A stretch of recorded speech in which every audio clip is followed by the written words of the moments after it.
Welcome to the Business Boom Podcast, powered by Boomtag Media. Each week, we are sitting down with growth-obsessed, dynamic entrepreneurs, marketing experts, and business owners who have cracked the code to explosive growth. I'm your host, Kendra Noel. Let's take things to the next level and spark your business into its boom era.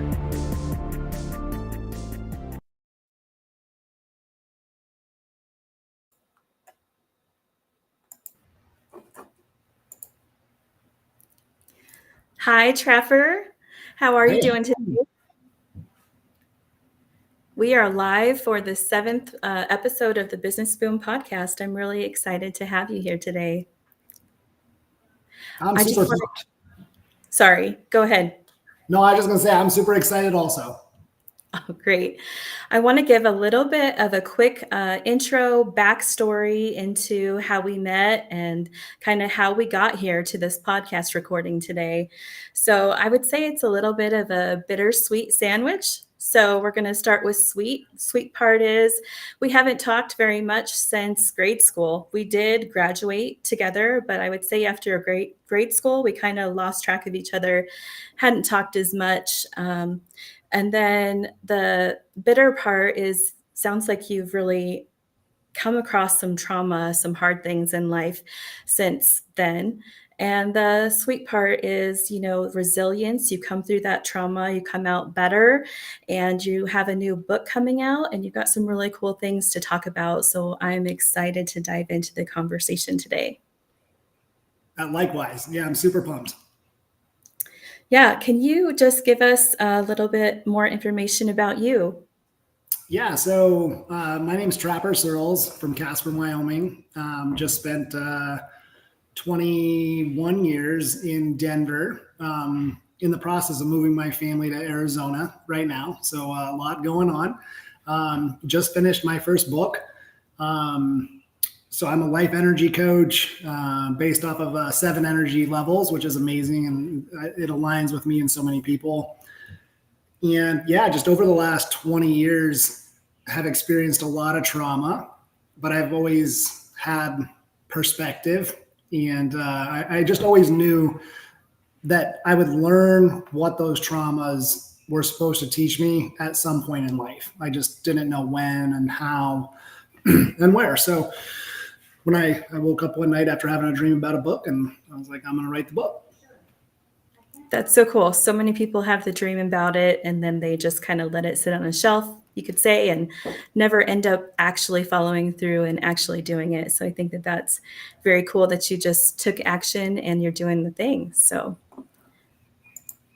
congratulations on that. And it looks like we have some people joining us live today. So I'm excited to get their perspective as well. And if we're talking about something that resonates, feel free to put your questions, comments in the chat, and we'll go ahead and ask Trapper for his thoughts on those and hopefully be able to throw some of those on screen. So we should kind of say that there is a little bit of a trigger warning with today's episode because we will be talking about the subject of your book, which has to do with a suicide attempt.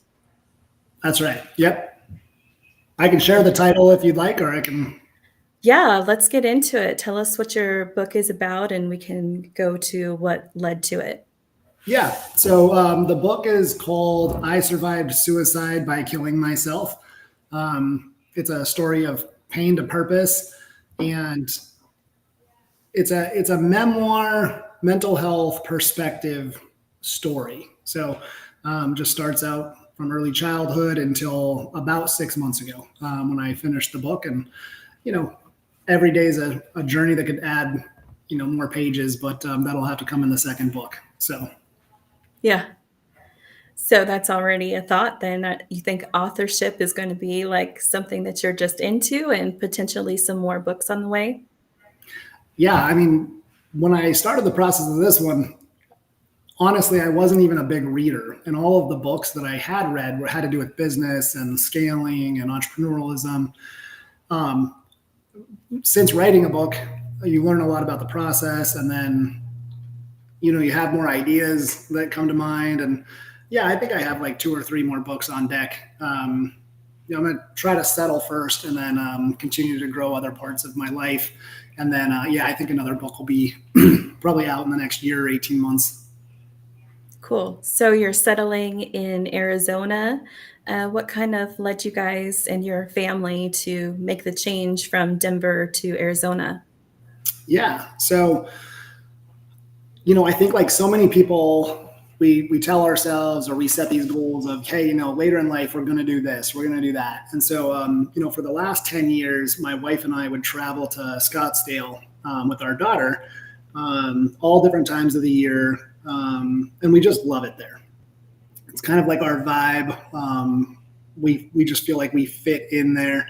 And so when my wife had her injury, my perspective shifted in a massive way, like a really fast perspective shift. And I just really started exploring how can I get us to where we want to be if Sam comes out of this, her injury. And so I just kind of started putting a plan together. And then once we knew that Sam was going to be able to, kind of continue to get better, I just said, hey, let's figure out how to make this happen. And so it's been about a 3-year project, I would say, just because of the things you have to do logistically. And so now Sam and my daughter and our 4 dogs have been permanently waited there. And so now I'm just the final steps of the move.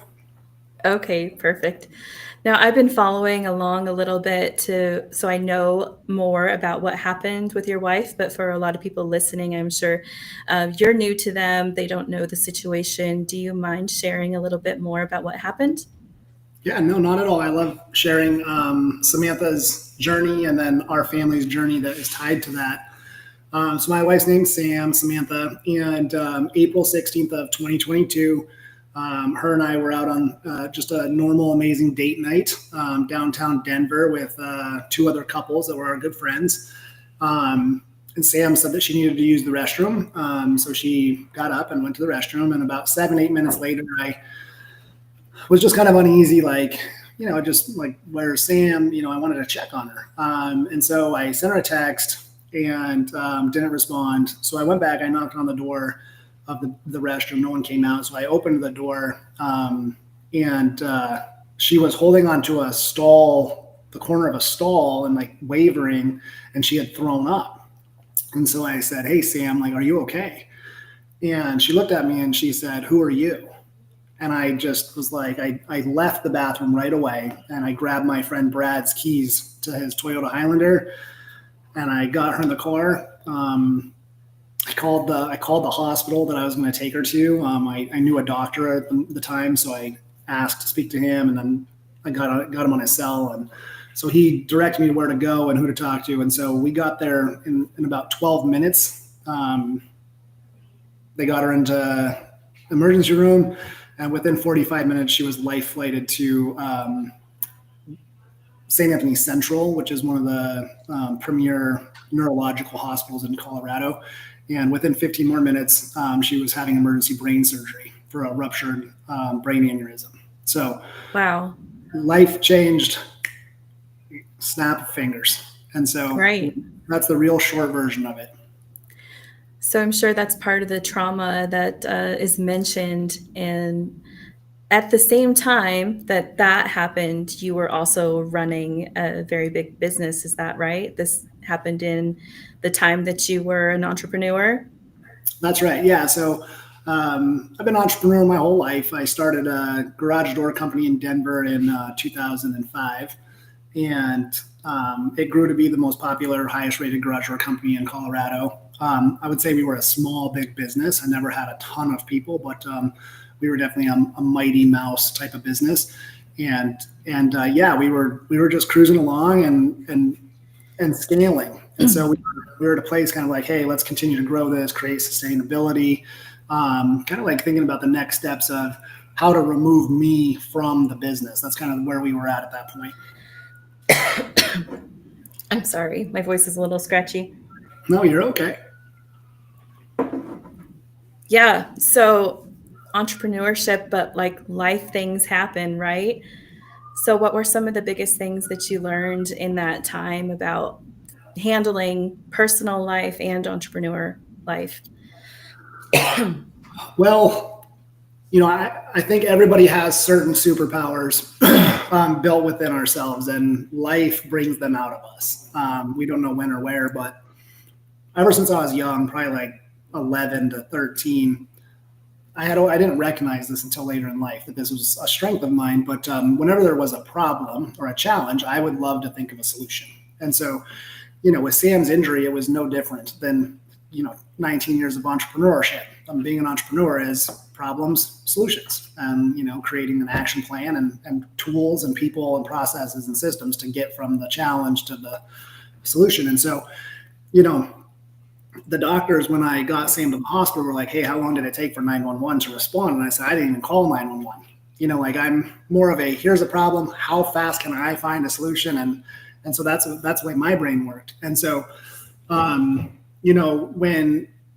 Sam went into the hospital, that perspective, like I mentioned, it just was like, okay, what do I want to do? It just compounded life into a smaller package. Like, we wanted to do these things that were later in life, but how can we do them sooner? Mm-hmm. And then the question was, if Sam comes out of this, it changed. Yeah. I'm so glad she did. And David joins us today and he says, wow, there's no way to prepare for such a moment. Yeah. I think that's a good point, David. I will say, when we encounter a trauma or a challenge, we have been preparing. Now, you don't know what that moment's going to be, but life it's doing its work on us every day. Mm-hmm. Yeah, for sure. And a lot of it is like how we're going to face it, right? Are we going to be victims, or are we going to turn around and be resilient through that and make something of it? So I like to hear more about how you did that, and then what kind of led to the suicide attempt, if you don't mind sharing a little bit more about that. Yeah. So what I'll say is, I think resilience is one of the greatest things that we can create. I mean, not everybody, I don't think anyone's born resilient. I think you become resilient after trials, challenges, and then you're like, I'm going to do this again. I'm going to try again. I'm going to create this. That's resilience. And so, I think everybody has resilience in them, and sometimes people just stop short of wanting to continue. And so that's kind of transitions into the suicide attempt. That's like a long drawn out process of like what came to that. But my wife and I, so being an entrepreneur it's challenging for everybody involved. So when I started the business, I was single. I didn't have any responsibilities. I didn't own a home. I didn't own a car. So it was just kind of like I was free. And so when you evolve into, having a relationship and being married and then having a child, and there's a lot of pressures that we put on ourselves as entrepreneurs and just as human beings in general. I call them blind expectations, because we assume what our partner or our relationship person is thinking we should do, or they have an expectation, and we've never even talked to them about it. Like, we're creating an expectation for them that we don't even know exists. And so I think we're all guilty of that. And so what happened with me was the expectation that I put in place for Sam, for me, was so crazy that I started to really become obsessed with my business. And how could I create this massive success? How can I become financially wealthy, and these things? And I kind of lost track of like my family, like my wife and my daughter. And I just continued to work harder and become, more successful financially, and then successful in the vision of like what society kind of lays out for us. And so when I was doing that, I wasn't aware of losing my wife, so to speak. I wasn't even paying attention to that, because I thought what I was supposed to be doing was creating a more significant lifestyle, better lifestyle. And so what eventually happened was in 2015, I found out that Sam had stepped out of our marriage I found text messages, and it wasn't like I was looking. I mean, we've been together for a long time at that point. So I just asked, like, what's going on? And I couldn't even be mad. Like, I mean, I was disappointed, but I was like, man, like, I actually really reflected on what part did I have of this situation. And a lot of people don't do that. A lot of people are like, I'm like all of these emotions, and they just let their emotions go. And, I was upset and I was disappointed, but I also found like, man, I've been really obsessed with this company. Like, what for? I didn't really even have like a vision. I didn't have a goal. I was just working hard to continue to grow. And so Sam was like, hey, let's take a step back and like, let's talk about what we need you to do around here, be more in the moment with us, be more present. And so that's when I hired a business coach and completely changed the dynamic of our business. I'm really focused on making some positive personal development changes within myself. And then I thought everything was really going really well. And then about 2 years later, I found similar messages and kind of like the same type of thing was going on again. And then I was angry. And then we had a different conversation. Ultimately, I knew that my wife and I love one another. There's just challenges happening. And I was like, you know what, let's try to figure this out. So again, work through those challenges again. And then in 2020, a lot was happening in the world. So a lot of pressures. My wife had lost her job. My company was actually growing because we had an exemption we were a necessary business. And so we were working more. My wife was at home. And so she stepped out of our marriage again. And at that point, it became really hard. Like, I was just really hurt. And at that point, I was just like, you know what, I'm kind of done. And because along the way, I'm continuing to like put in time for personal development and create a better version of myself. And so I was just like, I can't do anything right for this person for them to not do this. And so eventually I just, I had a plan. I put a lot of things in place. And I went through my attempt. And when I got home, a big part of that, like my daughter, Jaden, she literally saved my life. And that story's in the book, and it's a long drawn out story, but I'll just say that, for someone who's not a big religious person, like divine intervention played a huge part in like why I'm still here today. And it was all because of my daughter. So, which was amazing. And so what happened was when I got home, I sought out help. I got a hold of my therapist, who's known me for 19 years. And then I went through an ideation clinic, and I started reflecting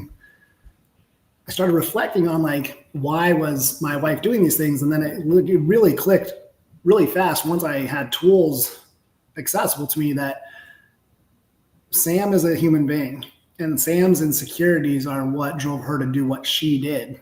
And nothing I do is going to make somebody not do what they're going to do.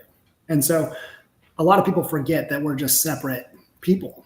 And, and then I started asking Samantha, like, what are you going through? What are the challenges? I don't think I ever did that, like my whole life, I was very self-absorbed. I didn't think I was, because I've always been a really good dude, a nice guy. I help people. But honestly, like when I started going through that process, I was like, man, like, I don't know.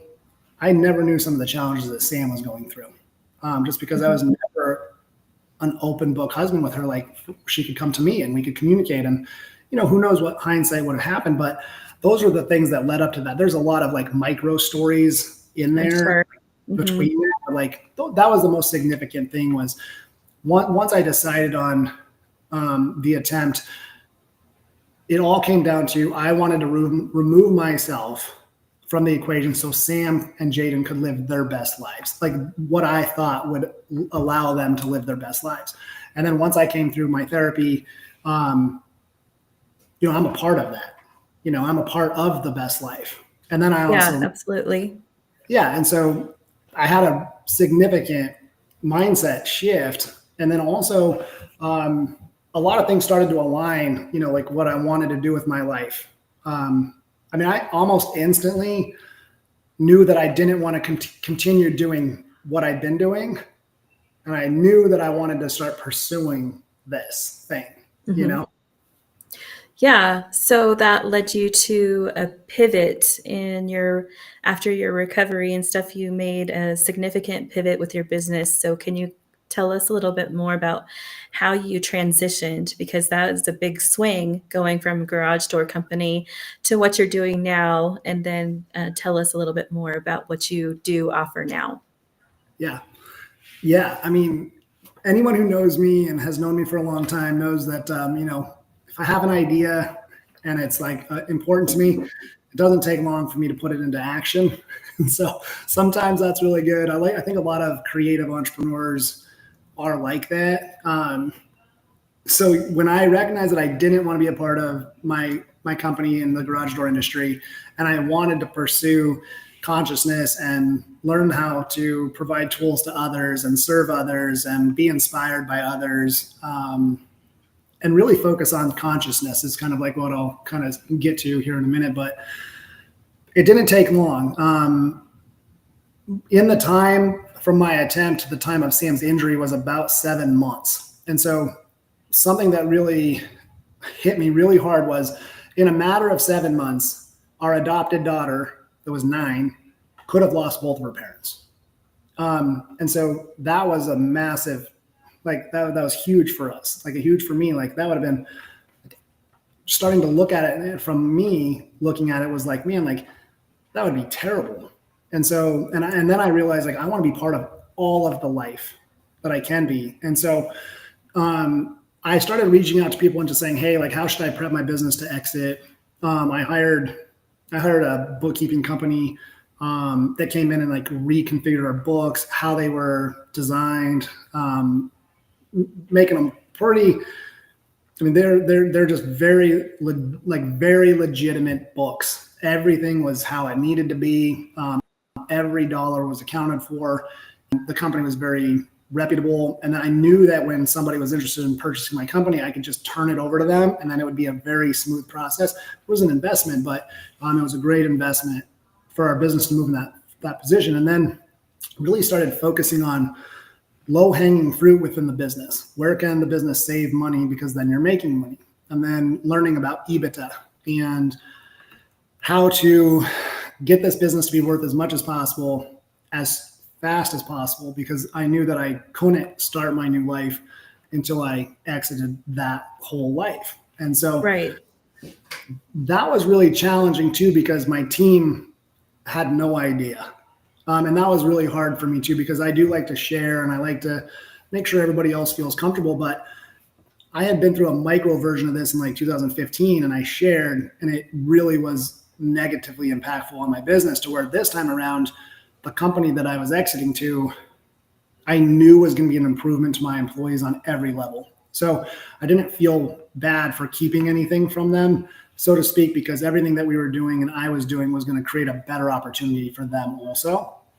And so when I started the process of the exit, I really dove into my book, just because I wanted to be able to be done and then kind of move forward. I didn't want to have like a stop and then a restart. So, I mean, I kind of started the new life and education, which I'd been doing for a little while before. Once I made the decision that I was going to exit, I started investing in personal development, coaching, executive coaching, traveling the country and going to different seminars from some of the leaders in the social environment, not necessarily to learn, which you always get educated, but to kind of see what's missing also. And that led me to, by the time I was exited in January of this year, I had a clear vision of where I wanted to be in the social world of a thought leader, so to speak. And so that's kind of where I have devoted most of my time, is like, how can I help people find who they really are, like who their true identity is from within themselves.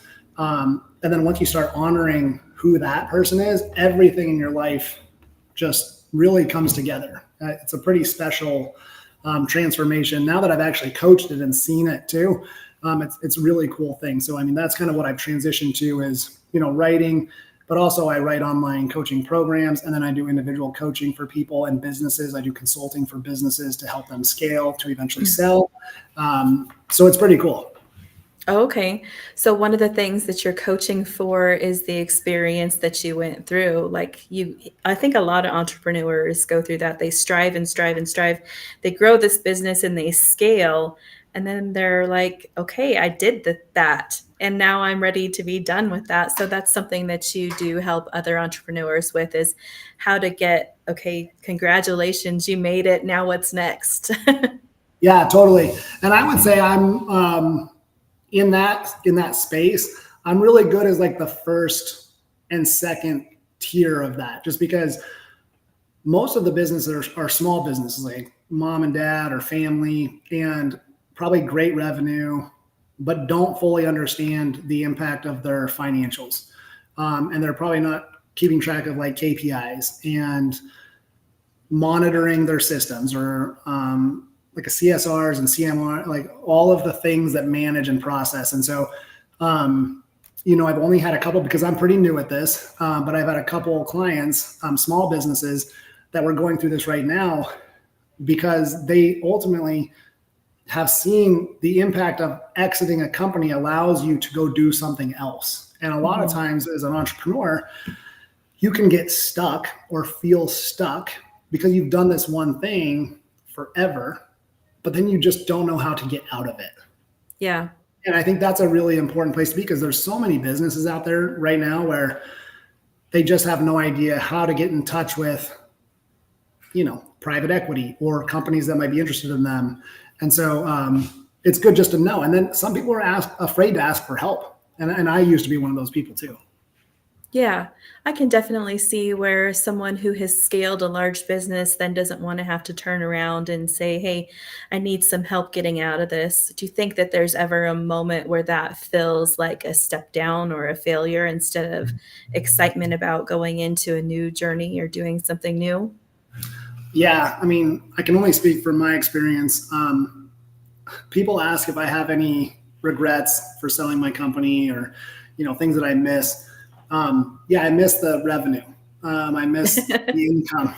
So I think that that's something that will probably always be a question. And then also the value of our business being so meaningful to us. And so what I mean by that is like, I went into selling my business pretty realistic, like knowing that the value of my business was worth as much as somebody else was willing to pay, instead of me saying, well, this is how much my business is worth. You're going to pay that, because that's just not how the world works. Where a lot of companies, they feel like their company is worth generally significantly more than it really is worth. And so, I don't miss anything about the industry. But there are things that I'm excited about, building this new business, to get back to certain milestones that I accomplished similar in that industry. Oh, yeah. Yeah. I'm sure the perspective that you had with that business is just going to drive things at an exponential level with your new venture. So, David in the comment, he said, pivot responsibly, great perspective, and action. I think that that's a great comment. We did have one comment that came in on the event announcement that I would really like to get to. Um, Samhita, or I'm not quite sure, I'm probably butchering her name, but she says the idea of transforming trauma into empowerment is compelling and essential in today's entrepreneurial landscape. I believe discussions around mental health and resilience are critical, especially in high pressure environments. It would be enlightening to explore how organizations can support their team in these areas. Any insights on that? Oh, so many. I think one of the early words was, could you reread the first? I think it's within the first sentence because we'll Yeah, sure. Sorry, I kind of sped through that. The idea of transforming trauma into empowerment is compelling and essential in today's entrepreneurial Yeah. landscape. So I missed empowerment. I just want to make sure I knew what word was said there. So yeah. So I mean, the insights that I have of seeing how leadership coaching, executive coaching, team building, depending on the size of the company, but I think this could work for any size company that's more than 3 people. So if you have a very small business and there's 3 of you, some sort of a coach, individual coaching and team coaching is significant. So I never in 19 years invested in a coach for my employees. I only invested in coaching for me because I thought if I can learn, I can teach. Well, the challenge with that is I could learn, but I'm already managing my people and there's already some challenges there. So then when I try to teach them other ways, there's pushback. But if you have a coach that's a third party and their objective is to help that individual be successful, they're going to be more willing to be successful. And so, Yeah. within businesses, this is something that I will do. I don't do this right now, but I have coaches that coach me on this. Is for executive coaching and business coaching, generally what we'll do is go into, the C-suite team, work with them, and then they're going to say, hey, these are my top performers. And then you go down and you start having coaching conversations with them and say, hey, are these things that you can delegate and teach? If not, there's going to be some things, but then even going down to your producers, right? So the people who produce revenue, generally your C-suite's not producing revenue. They're managing and they're growing ideas, they're whiteboarding, and they're in control processes and procedures. But to your producers need coaching too. And maybe more importantly than the higher level people. And I say that because they need to be inspired, and they also need people to show they can inspire others. And so if you can get I'm trying to figure out a better way to say this, but to get your base layer team, your producers, to buy in and really understand that your company is trying to invest in them. And that's the company that bought me. The reason I sold to them, because I had multiple companies that I could have sold to. The reason I sold to this one company was because of the investment they would make into my people. Because I saw they flew me to their organization. They showed me the investment they make into their entry level positions. And they do that because then that creates loyalty from the ground up. And so I may have over explained that, but the insight I have is I think on any organization should really look at hiring a coach, finding out what type of coaching system aligns the best with what you're trying to accomplish, and then having clear expectations on when you communicate, whoever's in charge of hiring the coach, or if it's a team, making sure the coaching platform, because for businesses, sometimes you might need a coaching organization, which those exist. You may need a team to come in and say, hey, we're going to coach your company. And then that's a whole different process, but you have to vet them. You have to make sure your company aligns with how they work, so that when they start to coach, you're getting the best out of your ROI with your investment with that company. But I would just say coaching is significant. Yeah. I think that's some really great insight. My husband and I had a business before starting BoomTag, and he is my partner now in the business as well. Sometimes, though, I feel like a little bit of a solopreneur because he works a full-time job, and that was the same in both instances. So the first company, I didn't have a business coach at all.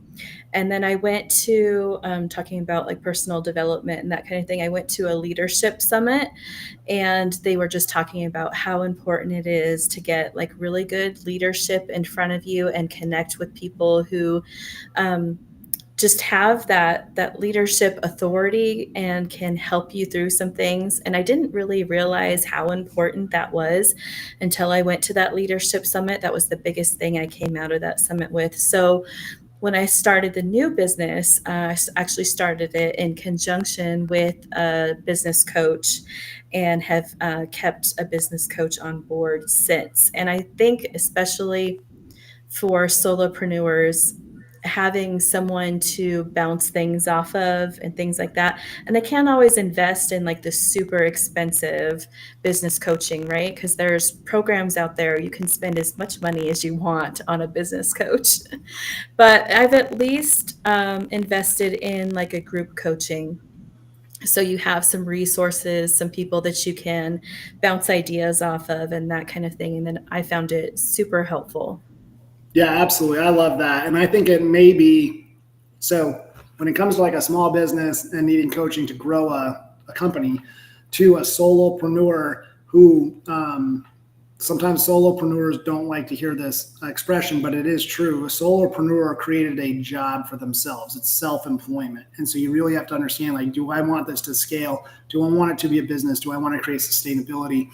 And so when you're a solopreneur, which I was for a long time, and then going to a partner, not in the sense of like a partnership within business, but just having a partner, just having one more person in the business, that might be even a more pivotal place to have a coach, because they're a mediator also. And so sometimes when you have one other person in an organization, there's just nobody there to like create space, boundaries, bounce ideas off. You really do need a triangle. You need something that's you need a tripod. You need a third person.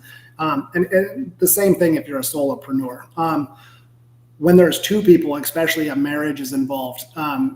So I coach on that too, because I grew up in a family business. And so I have a unique perspective on that as well. And so I would love to chat with anyone, Kendra, we can talk sometime, but there's always insights and ways to, just learn what might work best for you and your partner, who is your actual life partner. And so I would just say coaching can be really important when you are in a business with your spouse. Yeah, it's definitely a different dynamic and adds different layers to the marriage that you didn't start the marriage with. So it can be a little bit complex for sure. I'm glad that you offer some support for families in that situation. Yeah, for sure. Very cool. Okay, well, let's talk a little bit more about the things that you're doing now. So you use this hashtag in almost every post I see of yours online. So I'm sure you know what I'm going to say. Let's talk about kindness matters. Yeah. So if I would have known what, hashtags were, or if they would have existed, when I was like 9, I probably would have started using them then, because I do think that I've always believed that kindness matters. I feel like I was one of those kids who just wanted to be nice to everybody, wanted to be friends with everybody. And I always just felt like when you were nice to somebody, even people that you don't want to be, which those are probably generally the people that need it the most. I always was really aware and had an intuition of like seeing the impact of that. And sometimes you wouldn't see that impact right away. But so the hashtag kindness matters, or just kindness matters, it is actually a movement. I did not start it, but I did become a pretty sizable advocate, on social medias, as sizable as I am as a small influencer, on Facebook and Instagram. I'm very small on YouTube right now. And then on TikTok. Our TikTok community is huge with the hashtag kindness matters movement. I'm in Houston, Texas at another creator's space right now. One of my best friends already. We've known each other for 7 months, and she is a huge advocate for kindness matters. And what we do is we just try to hashtag that as much as we remember to, for sure. And then talk about it. There are a lot of things that are free in this world, and your mindset and kindness it doesn't cost anything to be kind. We're such a society of like quick, subconscious, irrational thinking that we're just negative all the time. It's just how we are. Like Americans, like we're so busy. Life is stressful. It is, and I get it. Driving all the time, and I haven't always been like the kindest person, I haven't always been like, preaching kindness and being kind, just because, my perspective and my life has changed. Right. And so this place in my life, I recognize where I believe people need kindness even more, especially on TikTok, which is crazy. There's so much negativity on TikTok, but there's way more kindness. And so it's a platform that I didn't even know it really existed until January, and I had a coach recommend that I get on there. But I quickly created a community, and then I was welcomed into a larger community, and then I started just being kind. And then I was dubbed by, one of my friends, Giggle Gals is her name, and her name's Ashley, and she dubbed me King of Kindness. And then I and my name on TikTok is just Trapper Searles. Everyone has like a name, but I'm just me. And so, yeah, kindness matters is one of those things where like it can change someone's life. I mean, it really can, and it can change. That can just change a moment in time. But the moment in time, it's part of the life. And so, I recognize it every day. Like I love seeing kindness. I mean, like sometimes like I'm really weird. Like I'll be like I was at the Social Security office here in Houston, Texas this morning. And I'm in line with like 80 other strangers waiting to get in. And I noticed this woman in front of me. She's in her probably like her 60s, and she had a fresh manicure. And I get my nails done. I love manicures, pedicures, and I was like, hey, I really like your nails. And she turned around and she kind of gave me a weird look. And then I showed her my nails, like, yeah, I'm a salesperson too. And she was like, thank you so much. And she was like the sweetest lady. But she didn't. You could tell there was impact there. I don't know if that makes sense, but when you're kind to somebody, it's just first of all, it feels really good. So it's selfish. But even if somebody doesn't seem like they receive it, which is more often than not, you try to be kind to somebody and they might be rude to you, or they might have an attitude, or they might be negative. That moment may have caused impact that you'll never see. That moment where you could have been a certain way could be impactful to them in 6 months. And they may have somebody say something similar to what you said. And later in life, they recognize like, oh man, like I wish I would have been that way. And so, but if people don't go out of their way to be kind, kindness will go away. And we definitely don't need that. And I think you said Americans are so busy and stuff, we tend to be negative, but especially online. I think there's something about commenting online that gives people this entitlement and like they treat people like they're better than someone else. So I think that in your comments and everything online, just like keeping that in mind, that maybe someone just needs to hear something kind that day. Maybe you don't agree with what they're putting online, but I don't think there's any reason to beat people down, and it happens a lot. So I love that. And Meryl says, Trapper Searles, kudos, Trapper Searles, on being a huge advocate for kindness. So you do things a little bit different on TikTok and on Instagram. Like we're live right now, but you go live all the time. And I'd like to just talk a little bit about that and how you built community through going live. Like I've hopped on when you've gone live before where there's like no agenda. It's not structured like we are today.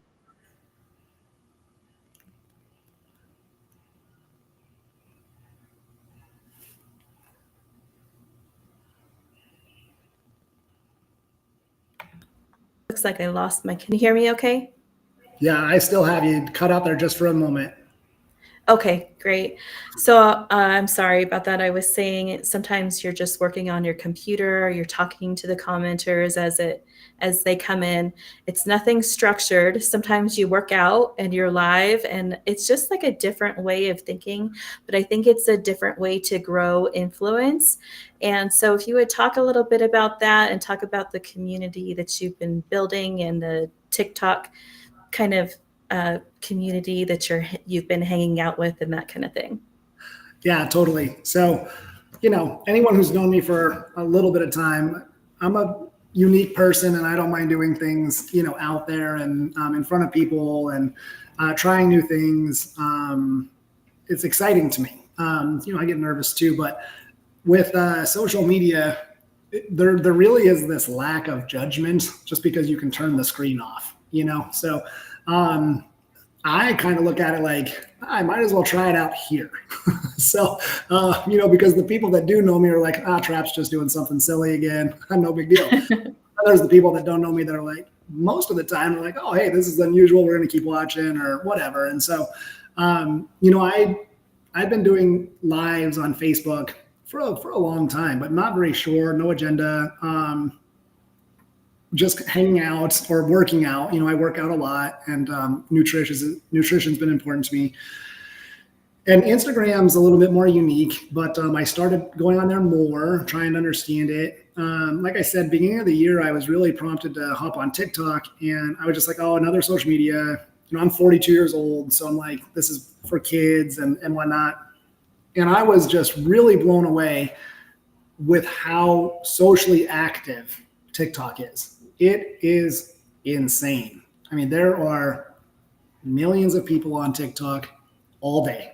And it is pretty special, especially when you start building out your communities.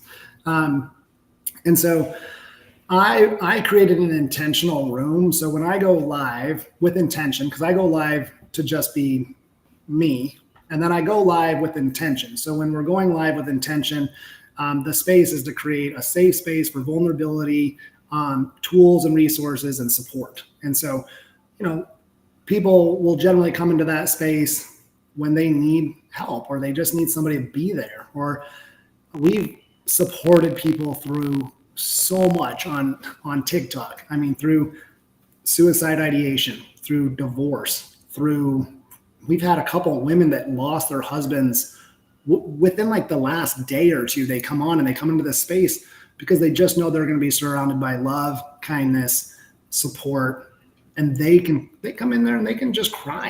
I mean, I've had people come in and share a space with me and they just cry, and I'll cry with them. We have several people in the boxes, so to speak, just like this, but you can have up to like 16 of them.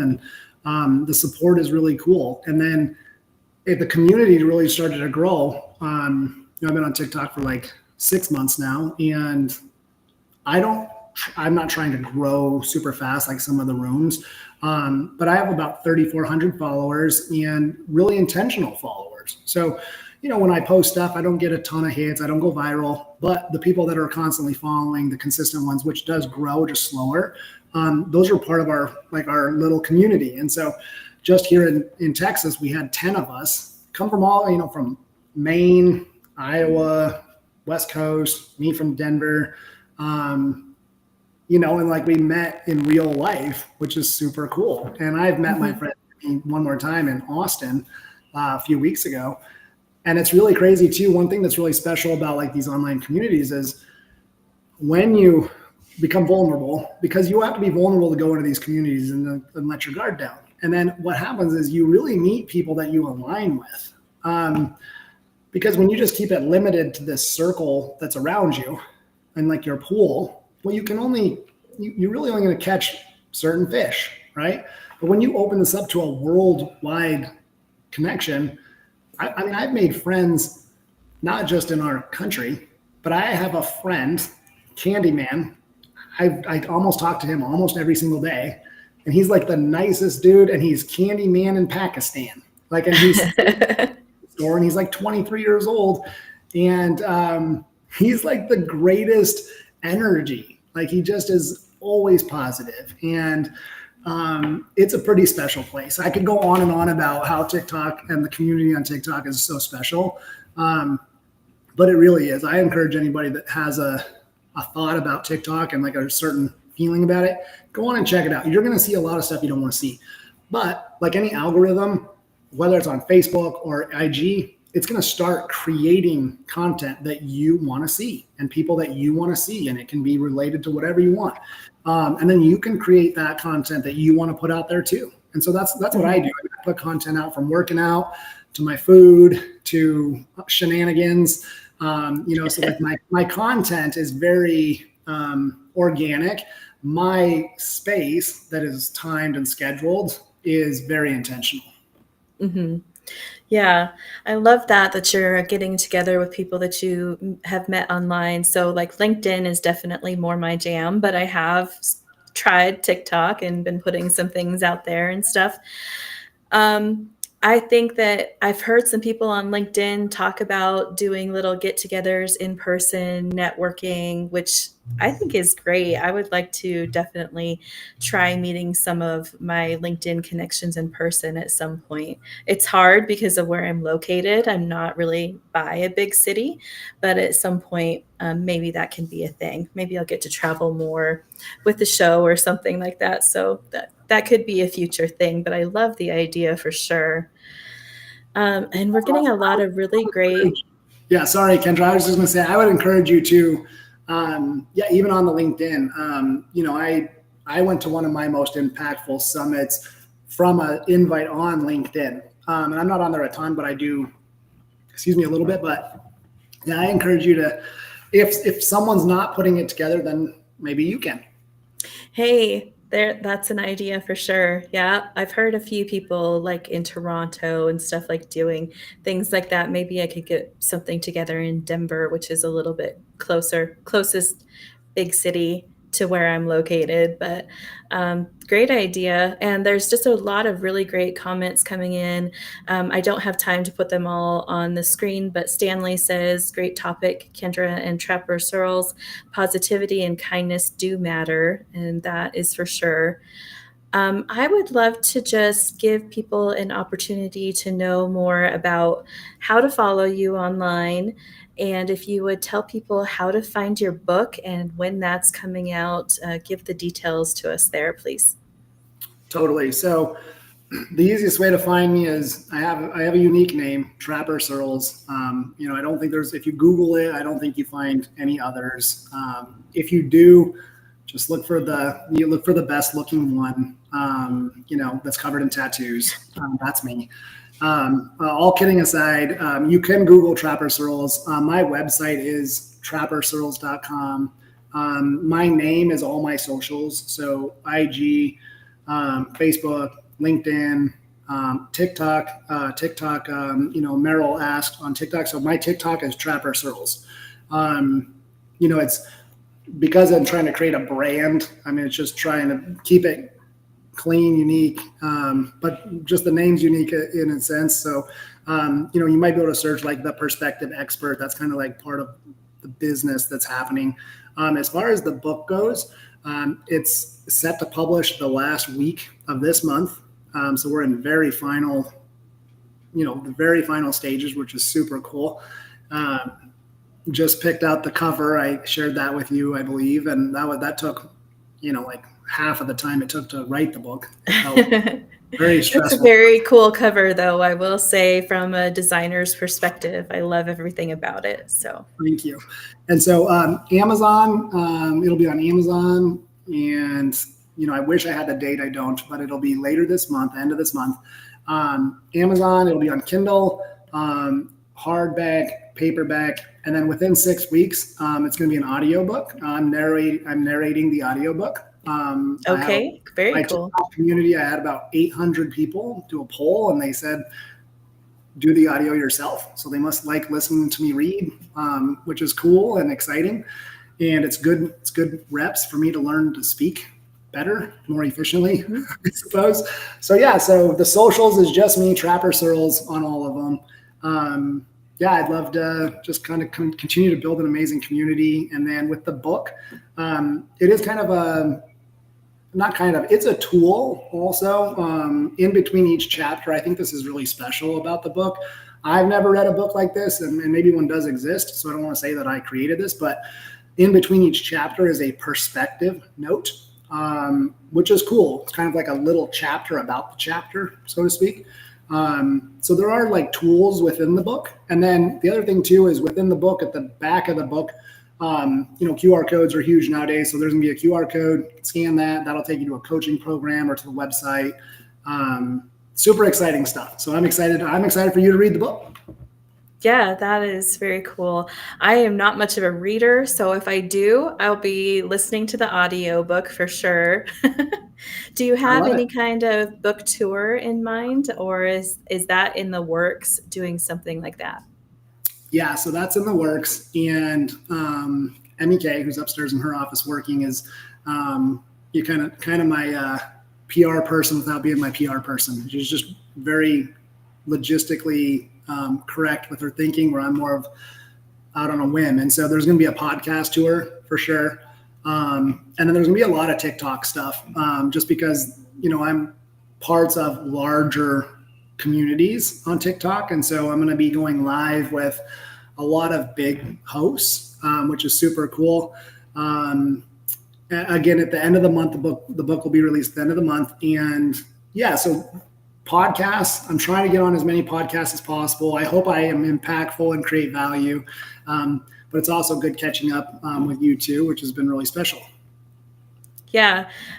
So you had just put out a post that says, hey, I got a book launch coming up. I need some podcasts to go on. If anyone of my connections knows of a podcast. And I'm like, well, hey, I haven't talked to you in a long time, but I'm starting a podcast. So today was just a great opportunity to dive into that, talk about the upcoming book, and kind of get to catch up live. And people got a lot of value from it. I can tell just by the comments coming in.